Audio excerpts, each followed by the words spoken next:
Trump पर हुए हमले में उसका हाथ था। ईरान इस इल्जाम से बहुत ज्यादा गुस्सा है, लेकिन अब डोनाल्ड ट्रंप को लेकर एक नई खबर फैल चुकी है और इस बार ट्रंप का नया दुश्मन ज्यादा खतरनाक है। Greatest political comeback in the history of the United States of America.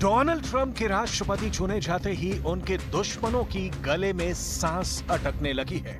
Trump अभी शपथ तो 20 जनवरी 2025 को लेंगे, लेकिन उनके खिलाफ साजिश रचने वाले को एहसास हो चला है कि वो बचने वाले नहीं हैं। तेहरान की गली गली में यही चर्चा हो रही है कि ट्रंप ईरान का क्या हाल करेंगे। अपने सियासी विरोधियों को भी जेल भेजने की धमकी देने वाले ट्रंप की हत्या की साजिश रचने में शामिल ईरान का नाम सामने आने के बाद देश में दुआओं का दौर शुरू हो गया है, क्योंकि ट्रंप ने खोल दी है अपनी हत्या की साजिश रचने वाली सीक्रेट फाइल।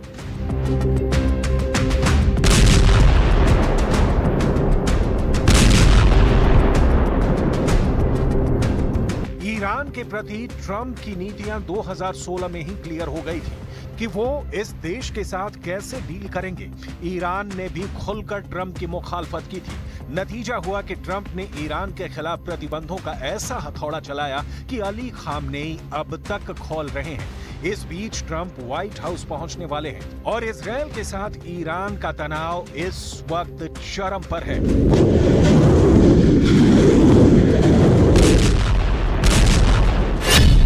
मतलब ट्रंप बनाम अली खामनेई की तकरार के चरमोत्कर्ष का समय है और ट्रंप एक्शन लेने की स्थिति में है।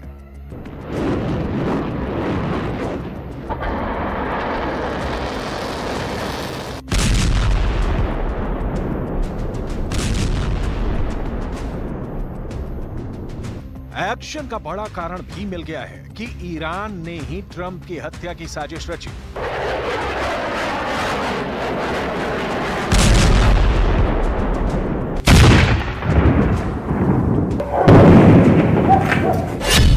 अमेरिकी न्याय विभाग ने खुलासा किया है कि ईरान नवनिर्वाचित राष्ट्रपति ट्रंप की हत्या की साजिश रच रहा है। न्याय विभाग ने एक ईरानी व्यक्ति पर ट्रंप की हत्या की साजिश रचने के लिए आरोप तय किया है। आरोप के मुताबिक ईरान के Islamic revolutionary guard core IRGC के अधिकारियों ने इस व्यक्ति को ट्रंप की हत्या की साजिश रचने के लिए हायर किया था। उसे अमेरिकी राष्ट्रपति चुनाव से पहले ट्रंप की हत्या का काम सौंपा गया था।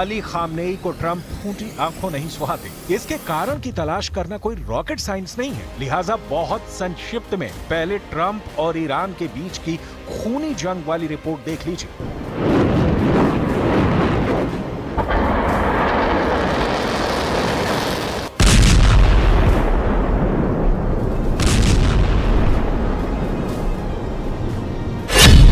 3 जनवरी 2020 को बगदाद हवाई अड्डे पर हुए एक अमेरिकी ड्रोन हमले में कासिम सुलेमानी की मौत हो गई थी। सुलेमानी ईरान में सुप्रीम लीडर खामनेई के बाद दूसरे सबसे ताकतवर शख्स थे।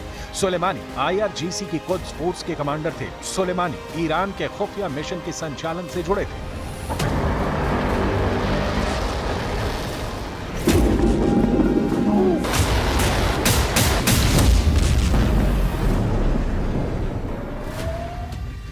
सुलेमानी की मौत ने ईरान को झकझोर कर रख दिया था। उसी वक्त सुप्रीम लीडर अली खामनेई ने ट्रंप से बदले की कसम खाई थी, लेकिन 2020 के राष्ट्रपति चुनाव में ट्रंप हार गए और ईरान के बदले का जोश ठंडा पड़ गया।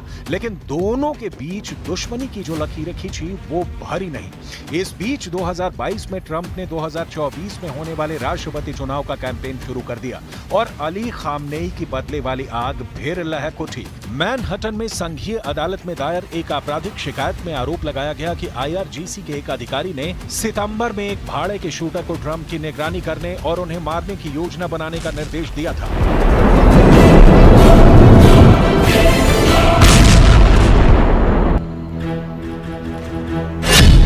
शिकायत के मुताबिक फरहाद शकेरी नाम के शख्स को ट्रंप की हत्या का जिम्मा सौंपा गया था, जो कि ईरान का सरकारी कर्मचारी था। शकेरी अफगानी नागरिक है जो बचपन में अमेरिका में आकर बस गया था।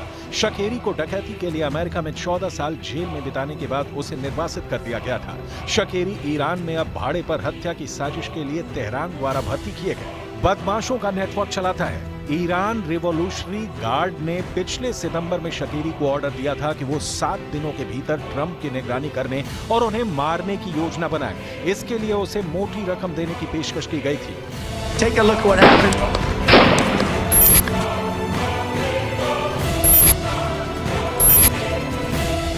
शकेरी 7 दिनों की समय सीमा में कोई योजना बनाने में असमर्थ था। इसके बाद उसने IRGC के अधिकारियों से समय सीमा को राष्ट्रपति चुनाव के बाद आगे बढ़ने का इंतजार करने का आग्रह किया था। फरहाद शकेरी का मानना था कि ट्रंप राष्ट्रपति चुनाव में हार जाएंगे। शकेरी के अलावा जिन 2 लोगों पर आरोप तय किए गए हैं उनके नाम हैं कार्लिसल रिवेरा और जोनाथन लोडहोल्ड। ये दोनों अमेरिकी नागरिक हैं। दोनों को न्यूयॉर्क में गिरफ्तार किया गया था। अमेरिकी सरकार ने बार बार चिंता जताई है कि ईरान 2020 के ड्रोन हमलों में कासिम सुलेमानी की मौत का बदला लेने की कोशिश कर सकता है। इस हमले का आदेश ट्रंप ने राष्ट्रपति रहते हुए दिया था।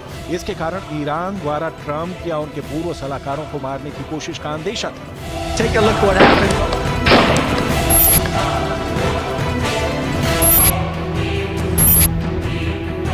2024 के अमेरिकी राष्ट्रपति चुनाव से पहले प्रचार के दौरान 13 जुलाई को पेंसिल्वेनिया के बटलर में ट्रंप एक रैली को संबोधित कर रहे थे। इसी दौरान उन पर हमला किया गया था।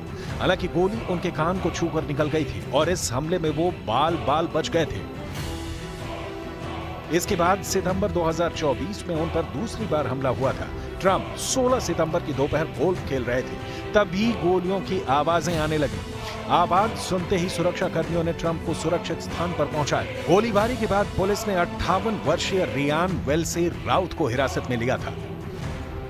चुनाव कैंपेन में अपने ऊपर हुए हमले में बचने के पीछे ट्रंप ने बताया कि वो अपने विरोधियों को कुचल देने के लिए जिंदा बच गए हैं। अमेरिका की जांच एजेंसियों ने उसी वक्त हत्या की साजिश में ईरान का हाथ होने का अंदेशा जताते हुए जांच शुरू कर दी थी और अब आरोप भी तय कर दिए गए हैं। जाहिर है तेहरान में हलचल तेज है कि ट्रंप अब ईरान की क्या गर्द बनाएंगे।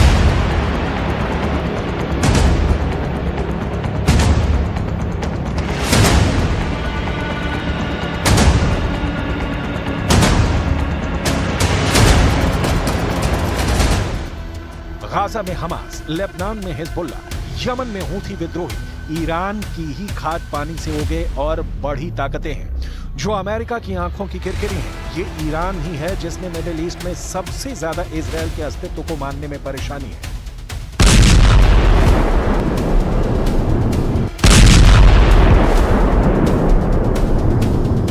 ये ईरान ही है जिसने पहले अप्रैल में, उसके बाद अक्टूबर में इजराइल पर इसलिए हमला किया क्योंकि हमास और हिजबुल्ला के नेताओं को इजराइल ने मिट्टी में मिला दिया। ये फैक्ट है कि इजराइल ने ईरान के खिलाफ हमला नहीं बल्कि पलटवार किया है और ईरान अब फिर से इजराइल पर हमले के लिए कुनमुना रहा है।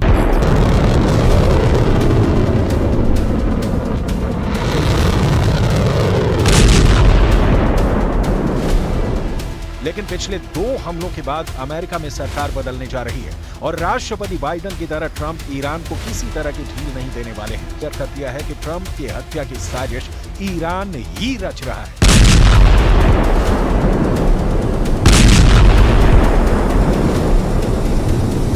मतलब ईरान की अब खैर नहीं है। हालांकि ईरान का ट्रंप को सत्ता में आते देख ही कस बल ढीला पड़ गया है। बैन की मार से रेंग रही अर्थव्यवस्था के सहारे अली खामनेई इजरायल से दो हाथ करने की अब शायद ही हिमाकत करें।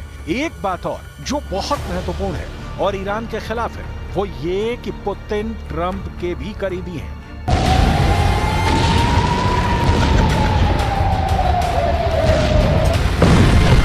कहीं ट्रंप और पुतिन की ये डील होती है कि ट्रंप यूक्रेन के खिलाफ पुतिन का साथ देने के लिए तैयार है, तो ईरान के लिए पुतिन की जो सहानुभूति उमड़ी है वो पल भर में हवा हो जाएगी।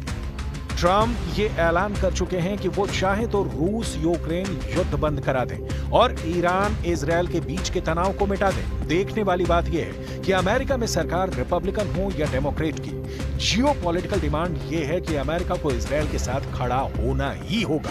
और अब नवनिर्वाचित राष्ट्रपति के पास बहाना भी है कि वो ईरान जो उनकी मौत की साजिश रचता है, उसके खिलाफ हमले में इजरायल का साथ क्यों नहीं दिया जाए। तो अली खामनेई के अटैक वाली सरकार के अंत का काउंटडाउन शुरू हुआ समझ लीजिए, क्योंकि अब अमेरिका में ट्रंप का राज है। बुलेटिन में फिलहाल इतना ही। आप बने